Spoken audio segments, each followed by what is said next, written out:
Mesdames, Messieurs, place à présent à l'invité du journal avec Julie Sefou.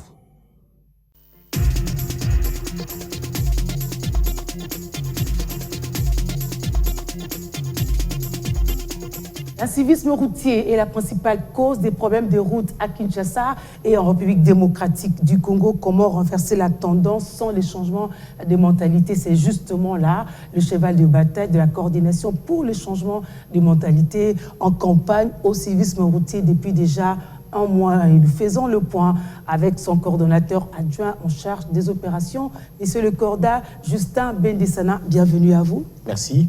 C'est une phase pilote qui se déroule à Kinshasa, en principe sur 3 mois, cette campagne de civisme routier. Nous sommes déjà à 1 mois. Qu'est-ce qu'on peut retenir? Effectivement, comme vous l'avez dit, nous sommes en phase pilote parce que nous avons retenu pour cette phase pilote 2 sites principalement qui partent de la Tchangou, partant de Mokali, jusqu'au niveau de Pont-Cabu.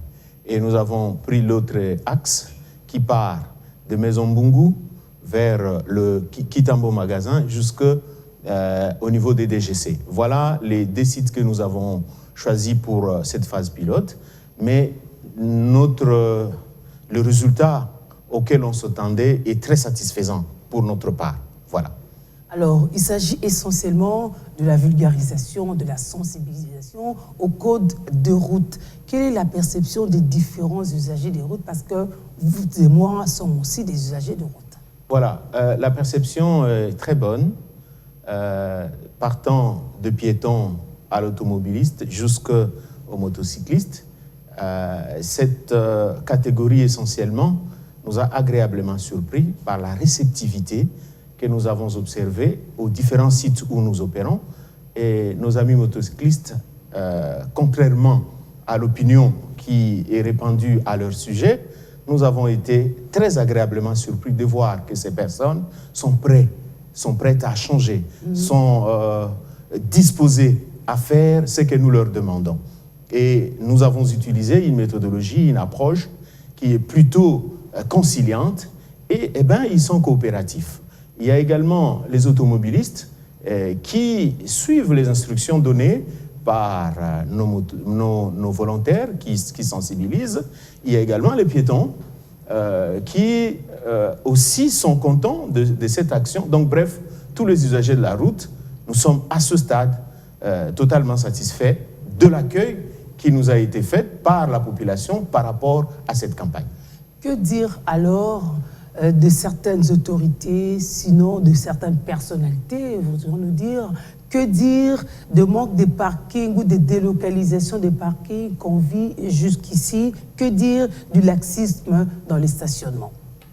Bien, par rapport aux autorités qui prennent le sens contraire, je dois avouer sincèrement qu'il y a du chemin à faire. Parce qu'il n'est pas acceptable pour l'élite qui est supposée conduire les uns et les autres, qui puisse être le premier à aller à l'encontre de principes édictés par la loi. Donc, je profite de votre micro pour lancer cet appel, parce que nous avons eu à faire plusieurs cas de ce cas d'incivisme, je puis appeler ainsi, de certaines autorités avec cortège, mais qui prennent le sens interdit. Donc, je voudrais inviter ces autorités à prêcher par l'exemple, car les proverbes chinois disent les poissons commencent à pourrir par la tête. Si la tête commence à donner une mauvaise image, ce n'est pas bien pour le reste de la population lambda. Les autres intervenants, ils se comportent de manière tout à fait digne et nous apprécions énormément.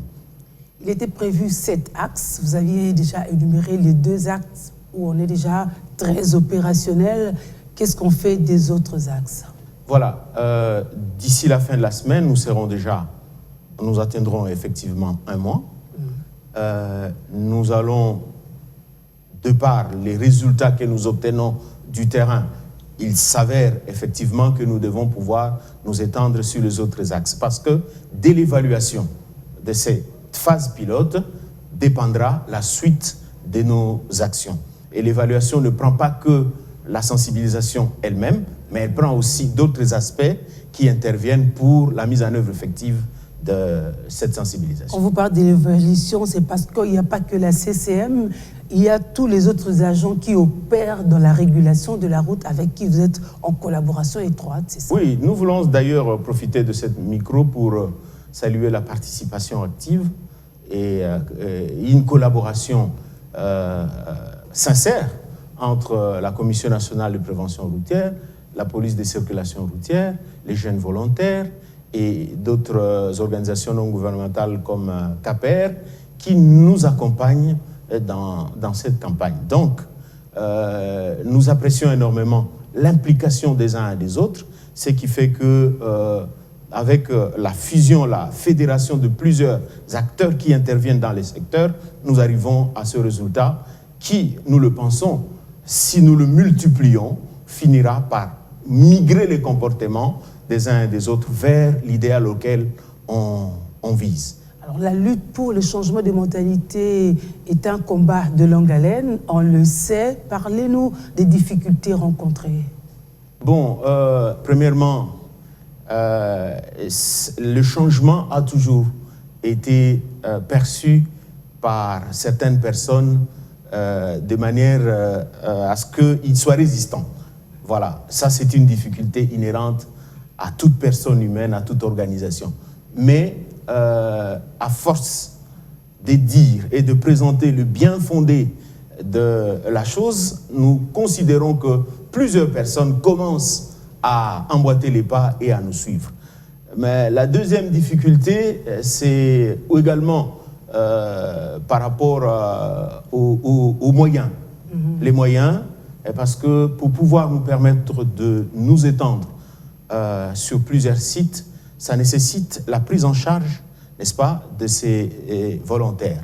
Donc, nous sommes en train de voir avec nos différents partenaires et nous lançons également cet appel nous lançons cet appel pour inviter les uns et les autres à accompagner cette action, tant sur le plan, n'est-ce pas, matériel, pour venir en aide à ces jeunes volontaires, que sur le plan financier, parce que l'organisation d'une pareille campagne a un coût, et donc c'est quand même un écueil important sur lequel nous travaillons et nous appelons les uns des autres à nous accompagner pour essayer autant que faire se peut résoudre ce problème.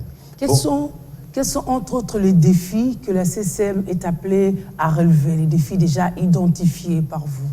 Bon, le premier défi, c'est d'abord l'alignement des autorités, des autorités politiques, militaires, civiles, à pouvoir être un premier exemple. C'est cela. Donc, ce défi doit pouvoir être relevé et nous pensons que ceux qui suivent ces journaux, qui que vous soyez, quel que soit le rang que vous occupez, il n'est pas normal que ceux qui nous dirigent puissent se conduire de manière qui ne donne pas un bel exemple à la population. Voulez-vous nous rappeler les autres sites où vous devriez, dans les jours à venir, déployer les autres volontaires? Question pour nous, usagers des routes, de nous préparer et nous dire votre message. Bien, les autres sites, d'abord ici, on va partir depuis le Saint-Sacrement. Nous voulons placer une équipe au niveau de Saint-Sacrement. Nous voulons placer une deuxième équipe au niveau de UPEN. Nous voulons placer une équipe au niveau de Matadi-Kibala. Nous voulons placer une équipe au rond-point Ngaba, à Matete, à Lemba. Et c'est ces différents sites que nous voulons, bien entendu, dans la phase 2, étendre nos actions. On attend peut-être le mois prochain pour faire l'autre évaluation. En attendant tout le trimestre avant de passer à l'autre. Premièrement, avant de passer à ça, nous avons promis que nous allions faire la quinzaine d'excellence, où nous allons primer les meilleurs automobilistes que nous avons identifiés suivant les critères que nous allons présenter. Nous avons pensé primer les meilleurs motocyclistes suivant les critères que nous allons vous présenter, et également les piétons. Parce que les piétons également sont une difficulté pour les usagers de la route. Exactement. Quand ils ne veulent pas prendre les passerelles, ils veulent enjamber les séparateurs, ils mettent les automobilistes en difficulté. Donc, la sensibilisation en leur direction, quand vous êtes à la 7e rue, vous êtes au niveau du marché de la Liberté, nous essayons de première rue également, de sensibiliser la population à observer les civismes routiers, à savoir comment traverser pour ne pas mettre leur vie en danger et mettre la vie des automobilistes et des motocyclistes en danger. Voilà ce que nous allons faire dans le cadre de la quinzaine d'excellence que nous pensons faire dans les jours à venir. Une sanction positive, ça vaut la peine pour servir d'exemple aussi. N'attendons pas que lorsque c'est négatif pour le dire, le décrier. Oui, justement, ça c'est pour servir d'exemplarité. Parce que ça va aller dans deux sens. Nous allons dénoncer ceux qui continuent à se méconduire et nous allons primer ceux qui se conduisent correctement. Rendez-vous donc à la quinzaine d'excellence. À la quinzaine d'excellence. Monsieur le Corda, merci. Merci pour l'invitation à tout moment. À tout moment. C'était l'invité du journal.